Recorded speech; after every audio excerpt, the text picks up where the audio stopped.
Welcome students.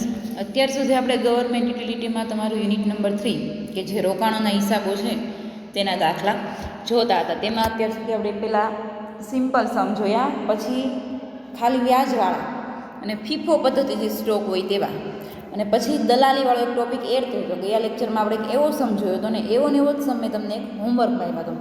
હવે આ લેક્ચરમાં આપણે લીફો પદ્ધતિ, તમને ફીફો પદ્ધતિ અને લીફો પદ્ધતિ બે સ્ટોકને આવે. તો ફીફો પદ્ધતિ આપણે જોયું કે જે નોર્મલ જ હતી, પહેલો જે સ્ટોક છે એમાંથી જ તમારે પહેલું વેચાણ બાદ કરવાનું.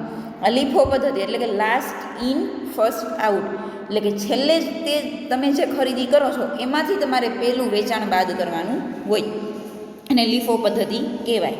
તો એવો આપણે એક સમજોઈએ.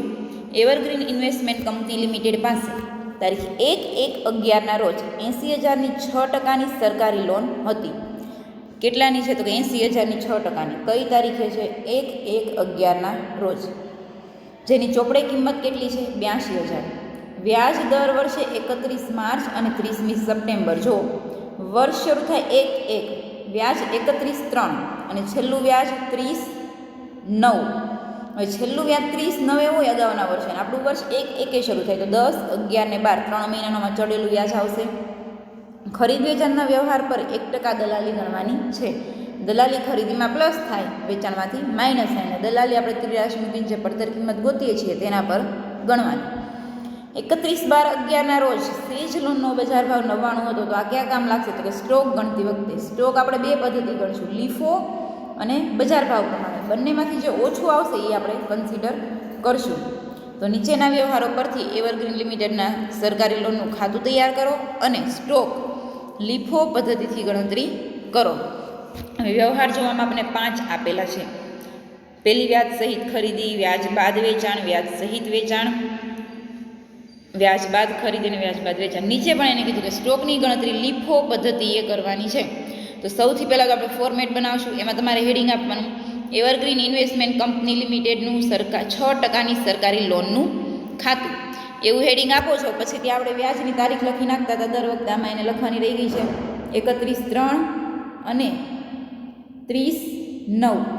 સૌથી પહેલાં ઉધાર બાજુ તારીખ 1/1/11, બાકી આગળ લાવ્યા. શરૂની બાકી કેટલી છે આપણે જોઈએ, 80,000 અને 82,000. તો 80,400ની કિંમત, 82,000 પડતર કિંમત. હવે આપણી વ્યાજની તારીખ 31/3 અને આપણું વર્ષ શરૂ થાય 1/1 અને છેલ્લી વ્યાજની તારીખ 30/9. તો આ શરૂની બાકી છે, એના ઉપર આપણે 3 મહિનાનું વ્યાજ હોય. તો એને પછી ગણતરી કઈ કરશું? કેલ્ક્યુલેશનમાં આપણે જોઈએ 1/1/10નું 6% લેખે ચડેલું વ્યાજ. ક્યાંથી? તો કે 30/9થી 1/1 સુધીની શરૂની બાકી પર વ્યાજ ચડ્યું હોય. 80,000ના 6% ગુણ્યા 3/12 એટલે 1200 રૂપિયા. આ એક જ વ્યાજ એવું છે કે જે ઉધાર બાજુ આવશે, ચડેલ વ્યાજ ખાતે 1200 રૂપિયા.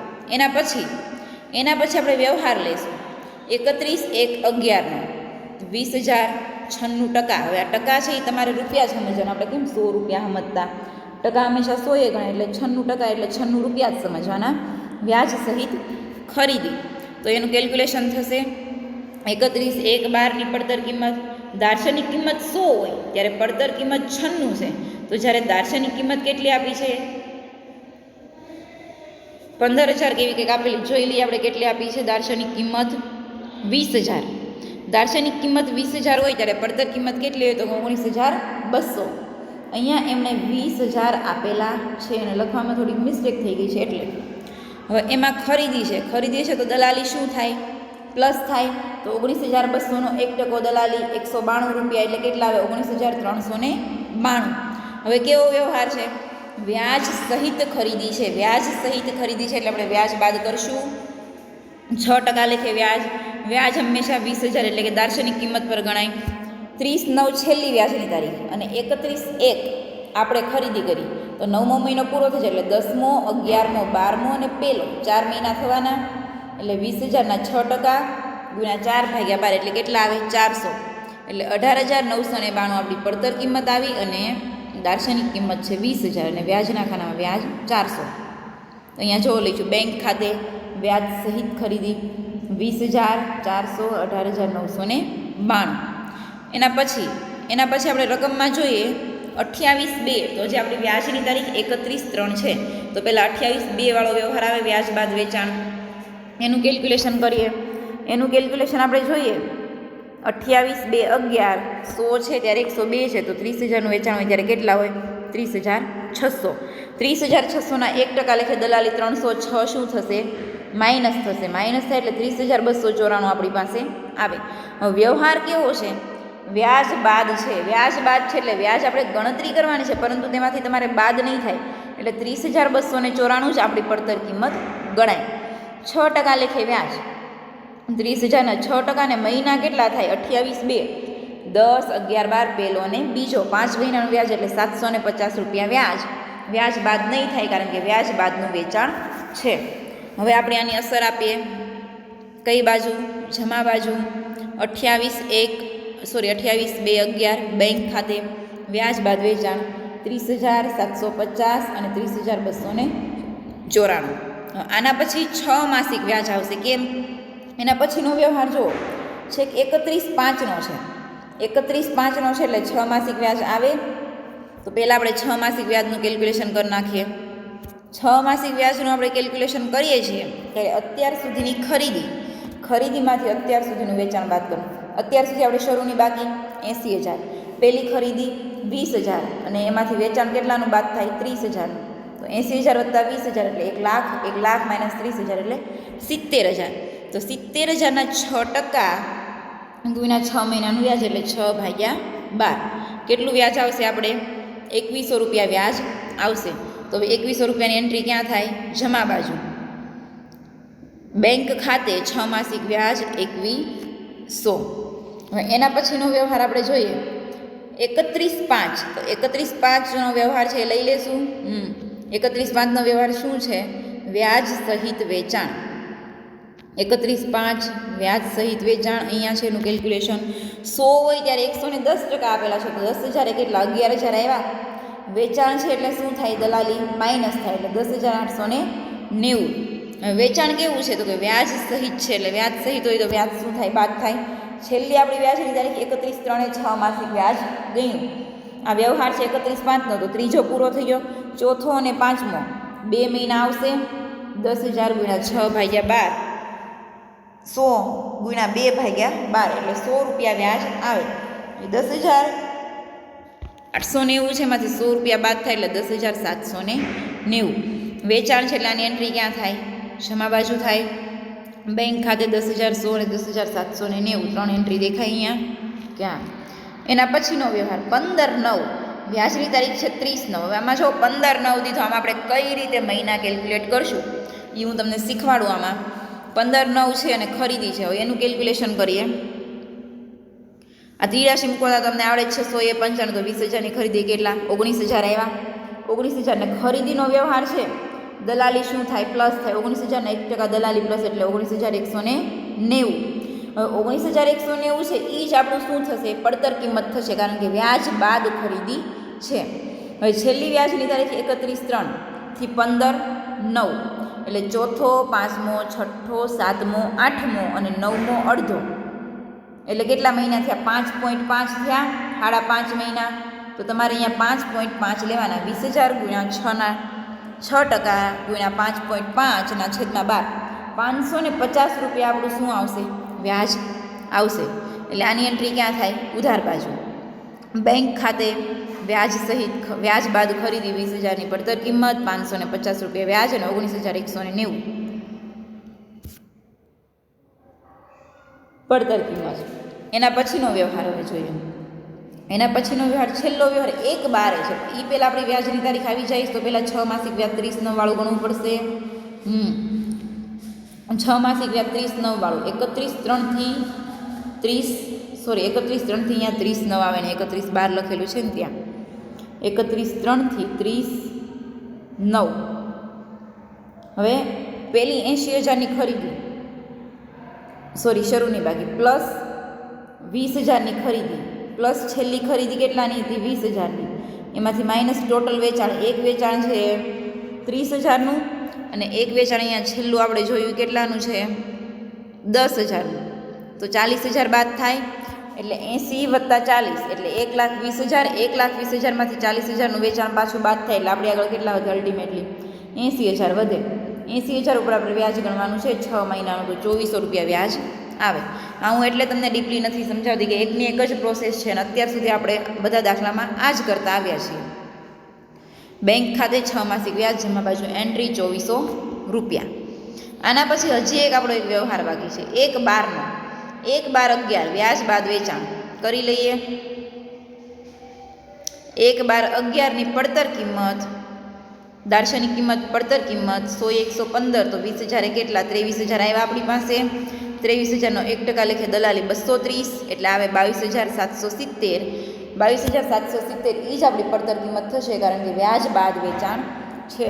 હવે એના ઉપર 6% લેખે વ્યાજ ગણવું પડે. છેલ્લી વ્યાજની તારીખ 30/9 અને આપણો વ્યવહાર છે 1/12નો. તો જુઓ તો 30/9 પછી 10 અને 11, 2 મહિનાનું વ્યાજ, 10/11 2 મહિનાનું વ્યાજ આવશે. એટલે 20,000ના 6% ગુણ્યા 2/12, એટલે કે 200 રૂપિયા વ્યાજ આવશે. અહીંયા છે 2 લખવાના છે અને 3 ભૂલમાં લખ્યા છે, ત્યાં ગુણ્યા 2/12 એટલે 200 રૂપિયા વ્યાજ આવશે. આની એન્ટ્રી વેચાણ છે, એટલે ક્યાં? જમા બાજુ. જમા બાજુ આપણે જોઈએ છેલ્લો વ્યવહાર 1/12/11 બેંક ખાતે વ્યાજ બાદ વેચાણ 20,200 રૂપિયા વ્યાજ અને 22,770. એના પછી હવે આપણે કરવાનું છે સ્ટોકનું કેલ્ક્યુલેશન. સ્ટોકનું કેલ્ક્યુલેશન કઈ રીતે કરશું? એને લીફો પદ્ધતિથી કીધું છે ને, આપણે રકમમાં જોઈએ કે એને સ્ટોકનો બજાર ભાવ 99 રૂપિયા પણ આપેલો છે, તો બે કિંમતથી થશે. કરીએ હવે આપણે સ્ટોકનું કેલ્ક્યુલેશન. સ્ટોકની પહેલાં તો આપણે સ્ટોકની શું ગોતવી પડે?